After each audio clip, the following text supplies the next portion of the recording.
Muy bien, una vez que identificamos el contexto de la previsión social, cómo se ha determinado el ingreso, las partes exentas, más adelante estaremos revisando cuáles son, algunos con base en algunos ejemplos, estos, digamos, datos que identifican cuál es el monto completo de la previsión social que estaría grabado y cómo debería determinarse el impuesto. Y respecto a ello, tenemos enseguida pues el contexto de cómo determinar la retención del impuesto sobre la renta y el subsidio para el empleo en el caso de salarios. Aquí es importante recordar que estos cálculos evidentemente son pues de alguna manera ya sistematizados a través de programas más elaborados de nóminas en donde se determina un impuesto de una manera inmediata e incluso se pueden ponderar de acuerdo a los ingresos que se pretenden percibir. Sin embargo, es importante aquí conocer un poquito el procedimiento de cómo se determina para en su momento estar en posibilidades de parametrizar alguna situación o algún dato que establezca la propia disposición legal y que se pueda aterrizar a los sistemas de nómina aplicables. Entonces, para determinar el impuesto a la renta y el subsidio para el empleo de salarios, pues bueno, lo primero que tenemos que hacer es identificar pues el cálculo y el procedimiento que establece el artículo 96 de la ley de impuesto a la renta. En ese procedimiento pues se describe cómo utilizar la tarifa que más adelante ahí describe y que involucrará en la obtención de un impuesto. En la tarifa va a determinar el impuesto y con base en ello podemos hablar del ejemplo que tenemos en pantalla. En el caso concreto de cuando el subsidio para el empleo pues es básicamente menor al impuesto. Podemos ver entonces un ICR determinado de 376. Sin embargo, al aplicarle el subsidio para el empleo que viene contenido en la tabla de subsidio para el empleo, que más adelante estaremos revisando, podemos identificar que el ICR a cargo es mayor en 122.46 pesos. Eso involucraría en este escenario pues que no se le entrega propiamente un subsidio para el empleo al trabajador. Digamos que son escenarios en donde el impuesto comúnmente o el ingreso comúnmente es más elevado y no corresponde a ingresos de menor cuantía como lo que ocurre en el ejemplo del lado derecho, en donde el ICR determinado es de 100 pesos. Sin embargo, el subsidio que se le aplica de acuerdo a ese rango de ingreso es por el mismo monto, 253.54. Eso involucrará que este trabajador se le pueda entregar efectivamente, se le pueda pagar un subsidio para el empleo por 153.54 pesos. Esta parte es la que es, digamos, de alguna manera trascendente para este tipo de cálculos, porque los trabajadores al final del día reciben una cantidad adicional que, como veremos más adelante, pues básicamente se refiere, no se trata propiamente de un ingreso. El subsidio para el empleo no es un ingreso. Básicamente algunos tribunales lo han descrito como un estímulo fiscal. Más adelante estaremos revisando esa tesis. Pero entonces, aquí la parte trascendental es identificar que derivado del resultado del impuesto, pues nos va a dar como consecuencia que le entreguemos un subsidio o que simple y sencillamente su carga fiscal disminuya, pero aún así esté obligado a pagar una cantidad de impuestos correspondiente a su ingreso. ¿Qué más? Bueno, eh, básicamente esto de no efectuar una retención a las personas que en el mes únicamente perciban un salario mínimo general, acuérdense del contexto, eh, pues involucraría justamente pues un procedimiento como el que hemos descrito en la imagen. Entonces, para poder obtener una retención mensual, primero pues vamos a someter el ingreso obtenido en el mes. En su caso, pudiera tener algunas exenciones, algunos ingresos exentos, por los cuales vamos a tener que descontarlos. Entonces tenemos algunas exenciones del mes y tenemos como consecuencia un ingreso gravable obtenido en el propio periodo. Entonces tenemos ya, luego de nuestros ingresos completos, totales, menos las partes exentas, pues un ingreso gravable, al cual le vamos a aplicar la tarifa del artículo 96, como ya lo comentamos. Esta tarifa o esta aplicación nos va a dar como resultado un impuesto mensual, al cual se le aplica el subsidio para el empleo que venga en la tabla. Y bueno, pues de acuerdo a lo que resulte, vamos a obtener entonces una retención del mes del impuesto de la renta o bien una entrega en efectivo del subsidio para el empleo. Como consecuencia, pues bueno, esto va a tener que estar identificado propiamente en nuestro recibo de nómina, nuestro CFDI correspondiente. Y bueno, pues para dar un seguimiento a las tablas, podemos ver en pantalla pues la tarifa que se aplica para efectos de 2019 en el cálculo de los pagos provisionales mensuales. Recordemos que pues esta tarifa está contenida en el artículo 96 y pues bueno, aquí está de alguna manera identificando un límite inferior, un límite superior, una cuota fija y un porcentaje para aplicarse sobre el excedente del límite inferior. Entonces, como podemos observar, esta tarifa pues bueno, trae una serie de rangos en los cuales vamos a ubicar el ingreso obtenido, ya grabado, el ingreso gravable, digamos, y ahí vamos a identificar y vamos a restarle ese límite inferior, de tal suerte que podamos obtener un resultado que al sumarle la cuota fija, posteriormente lo multipliquemos por una tasa de impuesto. Como podemos ver, la tasa de impuesto pues va del 1.92 hasta el 35% de acuerdo al nivel de ingresos que se tengan. Evidentemente, estas tablas son de uso, digamos, la que contiene la ley solo establece la parte mensual.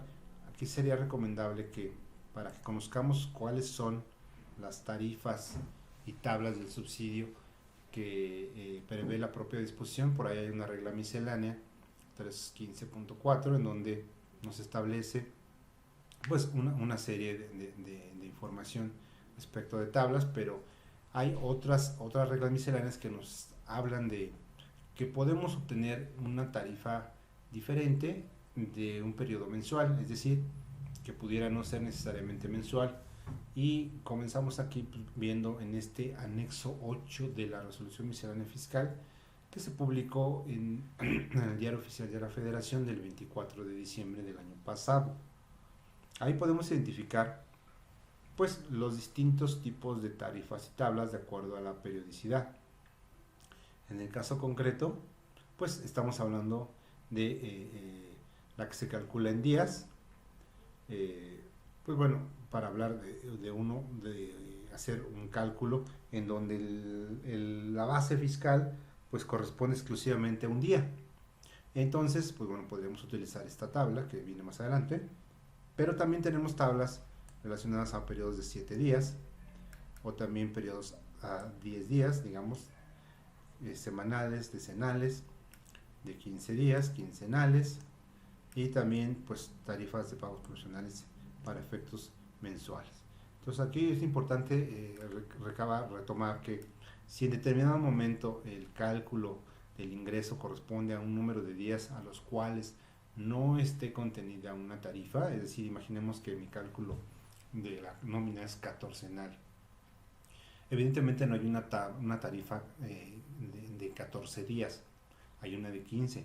Si yo someto un ingreso de 14 días con una tabla de 15, pues evidentemente el resultado no va a ser el más correcto. Va a haber alguna diferencia que en determinado momento se pudiera ajustar en la declaración anual.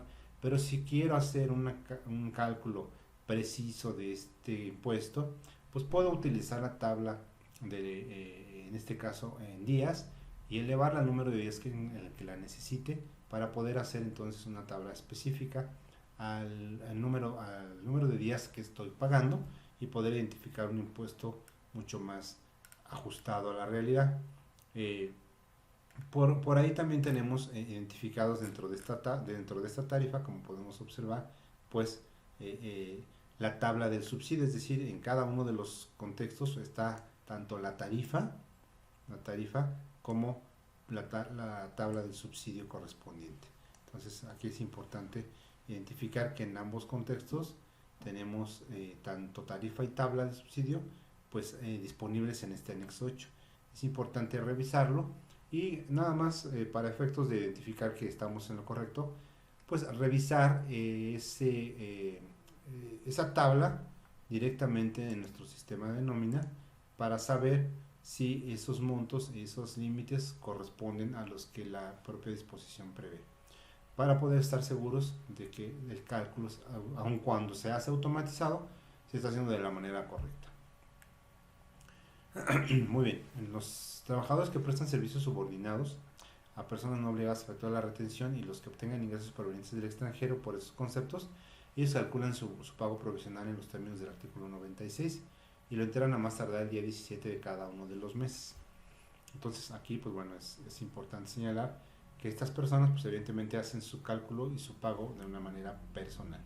También hay algunas retenciones a miembros de consejos y administradores. Comentábamos hace rato cuando veíamos el rubro de los ingresos asimilados a salarios en el artículo 94 de la ley, en donde pues en el caso de los honorarios a miembros de consejos directivos, de vigilancia, consultivos, administradores, comisarios y gerentes generales, la retención aplicable mínima es del 35% directo. Entonces, pues evidentemente ahí se hace el cálculo, ya no propiamente utilizando la tarifa, sino más bien llevando directamente el 35% del monto, en este caso del emolumento, del honorario correspondiente, para poder estar en términos de la propia disposición.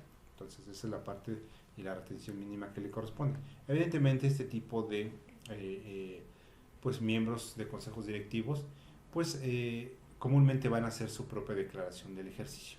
Eso involucrará que este impuesto, que evidentemente es un poco más elevado respecto de todo lo que le podría resultar derivado de la tarifa, pueda entonces aplicar esta disposición de hacer su propia declaración anual y en consecuencia al anualizar su ingreso va a poder descontar este monto que fue pagado, que seguramente quedará como saldo a favor, una parte importante de este monto. ¿Quiénes tienen derecho a recibir el subsidio para el empleo? Bueno, pues básicamente los contribuyentes que perciban ingresos por salarios, como comentábamos. En el caso concreto de la fracción primera, también todos los que son trabajadores del Estado, que son obligatorios a utilizar este tipo de asimilación. Y pues básicamente ahí lo que no involucra este tipo de pagos serían pues las primas de antigüedad, retiro de indemnizaciones u otros pagos por separación. Este sería la excepción, digamos. Todo lo demás implicaría que puedan gozar de subsidio para el empleo, pero lo que involucre, digamos, pagos por separación, en ese escenario no hay subsidio para el empleo. Básicamente, insisto, el subsidio para el empleo se va a aplicar contra el impuesto que resultó del artículo 96. ¿Cómo se calcula? Bueno, el subsidio para el empleo tuvo o tiene su propio, digamos, decreto. El decreto se publicó el 26 de diciembre de 2013 y básicamente ahí pues retoma lo que dice el artículo 96, en su momento 113, cuando ocurrió este hecho, y ahí pues nos establece que pues debemos calcularlo aplicando los ingresos que hayan sido base para el ICR, pues que correspondan al mes de calendario, pues la tabla que involucre el subsidio para el empleo y que pues viene evidentemente venía en este decreto y pues hoy ya se establece en la propia miscelánea fiscal cuál es el monto también actualizado de la misma tabla. Recordemos que estas tablas se actualizan de acuerdo al porcentaje de inflación acumulado, que cuando rebase más de un 10%, pues en automático es necesario actualizar.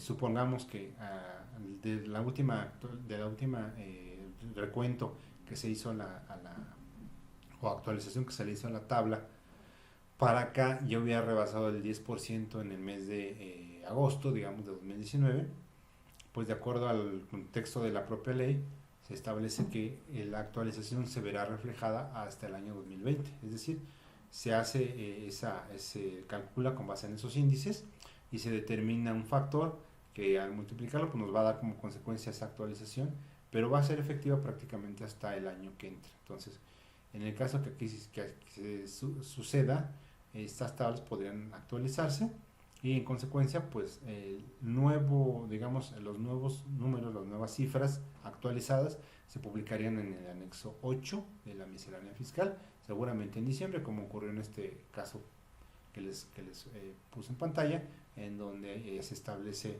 esas tablas de reciente creación. Entonces, ¿cómo es la forma de entrega y acreditamiento del subsidio? El subsidio para el empleo, pues bueno, entonces se aplica contra el impuesto sobre la renta obtenido, de aplicar al artículo 96, y pues cuando ese impuesto resulta menor que el subsidio, pues entonces el retenedor debe entregar al contribuyente la diferencia que resulte. Pues esa diferencia que se va entregando al trabajador, pues bueno, se puede acreditar contra el ICR a cargo o el retenido a terceros por las cantidades entregadas a los trabajadores. Entonces, digamos que ese monto, ese monto a favor que se tiene, ese saldo, pues se puede ir aplicando conforme se vaya necesitando. Pero en determinado momento, ese es el beneficio que tiene tanto uno como otro. En el caso concreto, el trabajador por haber sido el receptor de ese monto, y en el caso concreto del patrón que lo entregó, pues bueno, es como si hubiera anticipado parte de su propio impuesto a cargo. Pues puede descontarlo. Podría llegar el caso en donde, como lo vemos aquí en la jurisprudencia, bueno, el subsidio para el empleo tiene naturaleza de estímulo fiscal y por ello no le resultan aplicables los principios tributarios de proporcionalidad y equidad. Bueno, aquí pues bueno, esta tesis nos establece esta parte en donde, pues evidentemente, al ser un estímulo fiscal, pues no es propiamente una, digamos, pues un elemento que le imponga en todo caso las mismas bases, a las mismas características fiscales que a un tributo, y en consecuencia pues no le resultan aplicables estos principios tributarios de que sea proporcional y equitativo. A lo mismo, el mismo supuesto que prevé propiamente la tarifa del impuesto, como bien sabemos del artículo 96. También nos establece esta otra tesis que el subsidio para el empleo puede solicitarse, digamos, la devolución. Supongamos que tengo muchos trabajadores a los cuales les entrego subsidio para el empleo y resulta que mi impuesto a cargo es reducido, y entonces comúnmente al aplicarlo incluso contra mi propio impuesto o retenido a terceros no es suficiente y entonces me queda un remanente. En este caso pues no se trata propiamente de un saldo a favor, sino se le conoce como pues sería, digamos, ese pago de lo indebido, es decir, pagué en una cantidad adicional a la que prevé la ley. Bajo ese contexto, ese, digamos, supuesto saldo a favor que yo tenga derivado de ese acreditamiento, podría yo recuperarlo a través de solicitarlo en devolución, pero vía pago de lo indebido. O sea, no como saldo a favor, sino como pago de lo indebido. Esto a razón de que la propia ley, en este caso el propio decreto, pues no establece como tal que derivado de la entrega de ese subsidio pues se considere como un saldo a favor. Entonces, en consecuencia, pues bueno, esos montos a favor que se tienen, pues de alguna manera son como resultado de lo que establece la propia disposición legal y pues ese sería el escenario en donde podríamos solicitar su devolución a través de un pago de lo indebido. ¿Qué pasa si tengo la prestación de servicios de dos o más empleadores? Presto servicios a dos o más empleadores. Bueno, el trabajador, digamos que tanto el patrón como el trabajador pues están obligados a informar. Uno a solicitar la información de si el trabajador ya, digamos, presta sus servicios para otros empleadores, y el trabajador cuando recién se incorpora con nosotros a la empresa, pues nosotros como patrones debemos estar obligados, estamos obligados a solicitarle que nos, digamos, confirme si le presta servicios a otro patrón y si ese patrón le entrega el subsidio para el empleo, de tal suerte que solo puede aplicarse una vez por, digamos, por persona. Entonces, si el trabajador tiene 3 empleos, solo uno de los patrones puede aplicar el subsidio para el empleo. Entonces, es importante que ese trabajador le informe a los otros 2, en mi ejemplo, que no le apliquen el subsidio porque él ya lo está gozando. Y para eso pues es difícil que el trabajador sepa esto, entonces en consecuencia el patrón es el que tiene la sartén por el mango y le debe solicitar esta información y hacerlo mediante un comunicado por escrito para que el trabajador lo pueda identificar, se le explique qué es lo que necesitamos saber y lo pueda identificar. Incluso pueda presentar un CFDI de nómina de sus patrones y pueda el propio empleador identificar si ese patrón le está aplicando el subsidio. Recordemos que solamente La exención a la que hace alusión la propia disposición legal es que se puede aplicar una sola vez el subsidio. Entonces, eso involucrará que solo un patrón se vea beneficiado para ello. Si no se hiciera así, pues evidentemente el trabajador, pues en apariencia va, independientemente de que se está infringiendo la disposición legal, pues el trabajador va a obtener pues un beneficio, digamos, por anticipado, de tal suerte que cuando llegue a su declaración del ejercicio y pueda y se acumulen todos los ingresos por este periodo, pues se van a tener solamente una vez el subsidio para el empleo, y en consecuencia pues todos aquellos patrones que aplicaron por segundas o terceras ocasiones ese subsidio, pues ese ingreso en el anual ya no se va a ver reflejado como una disminución, y en consecuencia pues va a resultar a cargo, y eso va a involucrar que el trabajador pues tenga una cantidad en su declaración, en su ajuste anual a cargo que no tuvo durante este periodo de tiempo. Hay más disposiciones relacionadas en este aspecto, pero pues me gustaría retomar un poquito en relación con el subsidio para el empleo. Es recomendable que ustedes revisen, hay una guía, bueno, me remito a una guía de llenado del comprobante del recibo de pago de nómina y su complemento. Esta guía de llenado, pues bueno, recientemente se renovó el año pasado para solicitarle al contribuyente que cuando haga sus recibos de nómina, pues tenga bien hacerlo con base en esta guía. Esta guía trae un apéndice nuevo, un apéndice en donde viene un procedimiento para el registro del subsidio para el empleo causado cuando no se entregó en efectivo. Entonces, resulta que en esta guía, en este apéndice, nos establece una disposición, una situación importante. Aquí lo que se pide es que se especifique en la forma correcta cómo registrar la información del subsidio para el empleo causado.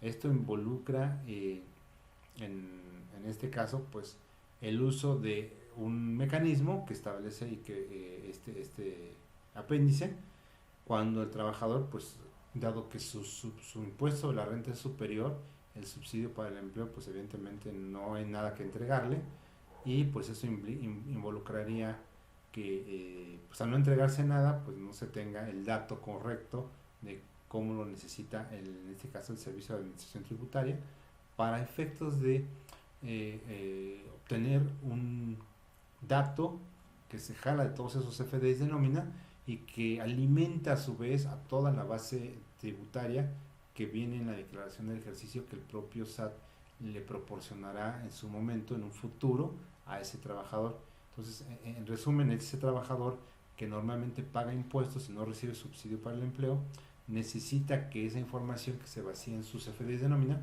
esté contenida y se pueda vaciar de manera automatizada al portal del SAT, al sistema del SAT que utiliza para jalar la información y obtener una propuesta de declaración anual. Entonces, para que eso se dé, vamos a tener que hacer este procedimiento. Entonces, es importante tomar en cuenta esto. Primero, pues bueno, el cálculo anual del trabajador, insisto, se requiere contar con el total de subsidio para el empleo que le correspondió para identificar cuánto se aplicó y en consecuencia saber, pues evidentemente, cuánto tiene pendiente por pagar de impuesto. Pues bueno, cuando no se entregó el subsidio, pues evidentemente no se tiene ese dato, y por eso el SAT solicita que utilicemos en el campo tipo otro pago, ingresemos una clave 002, que significa subsidio para el empleo efectivamente entregado al trabajador, que en el campo otros pagos ingresemos la descripción subsidio para el empleo efectivamente entregado al trabajador, que en el campo importe del nodo otros pagos se capture, en este caso, para poder habilitar este campo necesitamos capturar una cantidad. Si nosotros le capturamos 0 no funciona, entonces tenemos que capturar aunque sea un centavo. Entonces le vamos a capturar un centavo, 0.01 de ingreso, para que pueda habilitar esta sección de subsidio para el empleo. ¿Esto para qué nos serviría? Insisto, al habilitar la sección o la sección de subsidio para el empleo, pues ahora sí nos va a poder, nos habilita el campo de subsidio al empleo causado, y en consecuencia pues podemos llenar ese dato. con el subsidio causado conforme a la tarifa, conforme a la tabla del subsidio que, que se tiene. Entonces, la suma de este importe pues va a dar como base para la precarga de la declaración anual, como ya lo comenté. Todos estos campos y nodos que no se mencionen, pues bueno, se deben registrar conforme a lo que establezca la guía. Insisto, la guía es exclusivamente para efectos de lograr esta versión importante pues de tener un recibo de nómina correcto y de que no tengamos problemas a la hora de que nuestros trabajadores vayan a presentar su declaración por su cuenta y resulte que la información no sea la correcta y entonces vengan los reclamos por parte de ellos de que no llenamos correctamente sus recibos de nómina y que como consecuencia de ello no se puede presentar su declaración anual. Entonces, aquí muestra un ejemplo de la autoridad a través de este apéndice y nos establece que, pues bueno, se trata de un asalariado que tiene un sueldo quincenal de 3.500 pesos y el ISR causado por el periodo es de 263.21 pesos, lo cual arrojaría un subsidio aplicado que le corresponda por 107.40, dando como resultado un ISR de 155.81. Entonces, en su representación impresa podemos ver que bueno, tenemos ahí los datos del recibo, pero aquí la parte que nos interesa pues es la relativa a el subsidio para el empleo. Entonces podemos ver claramente cómo este trabajador, derivado de los ingresos que tiene, pues bueno, en automático reporta un ISR de 155.81 pesos y ese monto, pues bueno, en automático pues involucraría que lo que vemos aquí abajo no aparezca porque tiene un impuesto a cargo. Por eso dice la autoridad, oye, genera un CFDI en este caso en donde el impuesto a la renta es mayor y no hay nada de subsidio para el empleo a entregar, pero yo necesito saber cuál es el monto del subsidio causado. Y entonces pues ahí vamos a identificar en un nodo que se llama otros pagos, una clave que es la 002, que significa subsidio para el empleo efectivamente entregado al trabajador. Esto involucrará que yo, es como si yo le dijera que le entregué un centavo, para efectos de que solamente el SAT identifique a la hora de habilitarse el subsidio causado cuál es el monto del subsidio para el empleo causado, en este caso 107.40, que es el que está previsto en la tabla.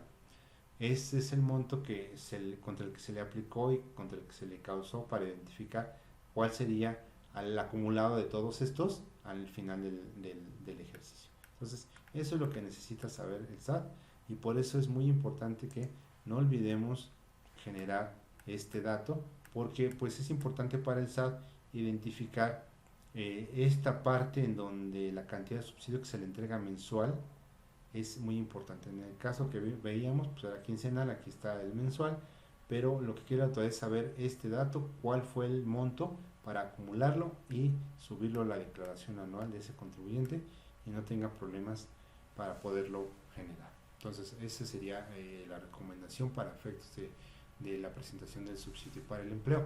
Ahora bien, resulta que las tarifas calculadas digamos por día, semana, decena, pues ya lo comentamos, están contenidas en el artículo, en el anexo 8 de la miscelánea fiscal.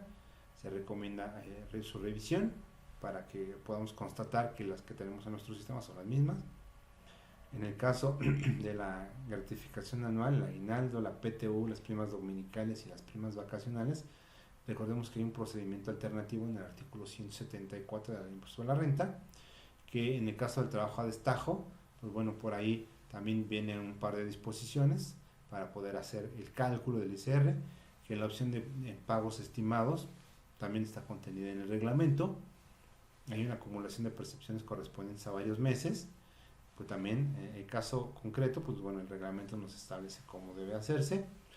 Y algunos cálculos respecto del ISR de jubilaciones o haberes de retiro, pues también nos establece el artículo correspondiente al reglamento. Entonces, estos cálculos, pues, evidentemente, no todos los casos vamos a ejemplificarlos, pero en el caso concreto de las primas vacacionales, ya vimos el ejemplo del 174 y pues bueno, en los demás supuestos estaremos revisando más adelante algunos de ellos. Muy bien, ahora bien, ya tenemos identificado cómo se determina el ICR. y cómo se determina el subsidio para el empleo y en qué casos se entrega.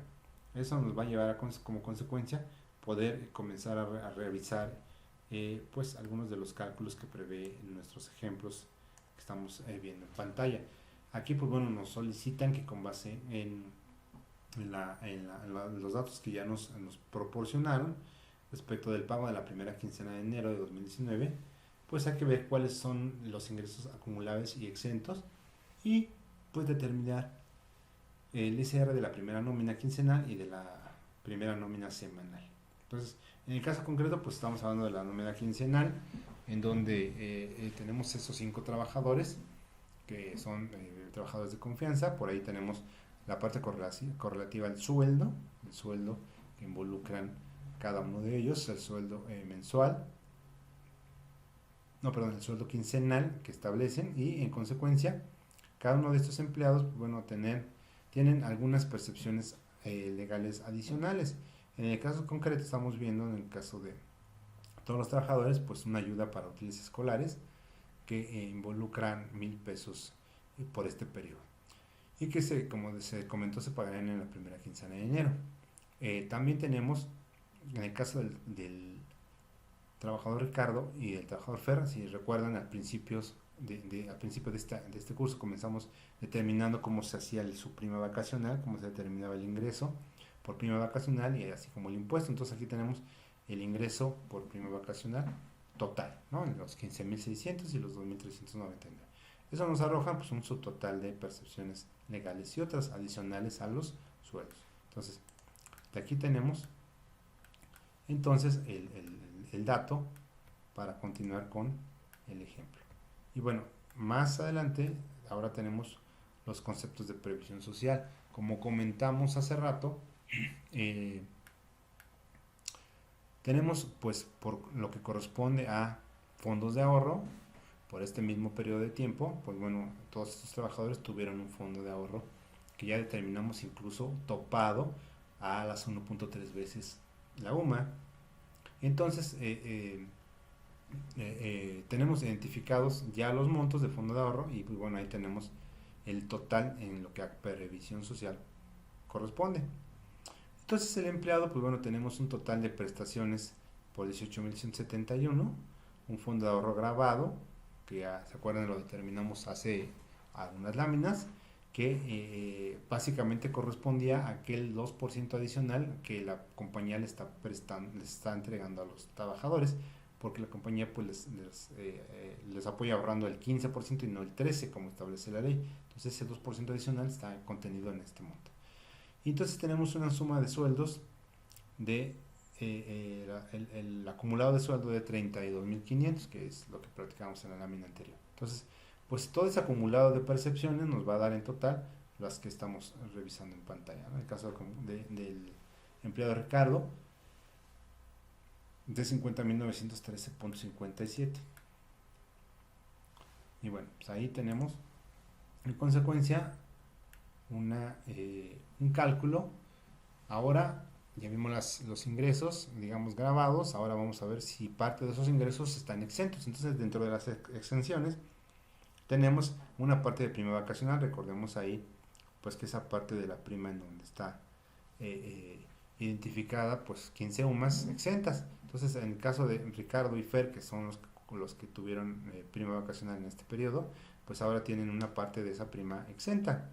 Y pues bueno, ahí tenemos un subtotal de 1,209 en ambos casos. Entonces, ¿qué pasa aquí? Pues si hay alguna previsión social, digamos, que exceda el límite previsto en la propia disposición, pues vemos que no es así, porque pues el artículo 93 en su penúltimo párrafo establece este monto. Podemos nada más retomar ese dato para recordarlo. Y recordamos que ese penúltimo y último párrafos nos establecen que la previsión social nos habla de la exención. Entonces, toda la exención aplicable a los ingresos obtenidos por concepto de prestaciones de previsión social se limitará cuando la suma de los ingresos por la prestación de servicios personales subordinados o aquellos que reciban por parte de las sociedades cooperativas. Bueno, aquí voy a concentrarme en la parte de los sin hablar de sociedades cooperativas. Entonces, toda aquella suma de los ingresos por la prestación de servicios personales subordinados y el monto de la exención exceda de una cantidad equivalente a 7 veces el salario mínimo general del área geográfica del contribuyente elevado al año. Obviamente 7 UMAS. Entonces, esa prestación de previsión social más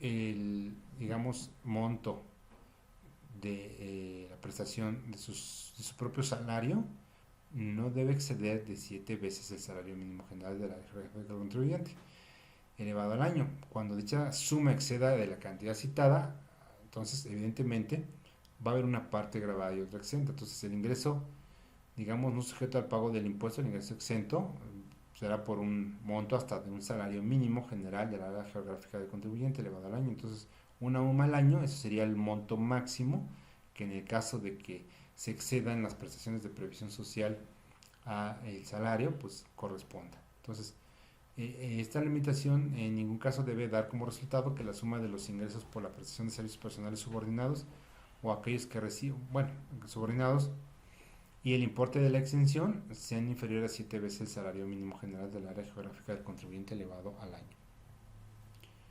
Y bueno, acá abajo nos da en el siguiente párrafo, básicamente el último párrafo de ese artículo 93, que no será aplicable tratándose de jubilaciones, pensiones, saberes de retiro, pensiones vitalicias, indemnizaciones por riesgos de trabajo o enfermedades que se concedan de acuerdo con las leyes, contratos, etc. Entonces, de alguna manera esta parte en donde ya está hablando de estas percepciones en particular, nos las saca de esta limitante y simple y sencillamente se adecúen a lo que establece la disposición para poderlos hacer, digamos, exentos. Entonces, este monto de las 7 veces, pues bueno, evidentemente, que topado a un salario mínimo, pues es el que vemos acá. Resulta que, pues se considera como un límite exento una UMA elevada al mes, que son 2.418. Entonces, por esa razón, pues no vemos aquí propiamente un problema porque pues es por inferior la cantidad que se tiene por concepto de fondo de ahorro.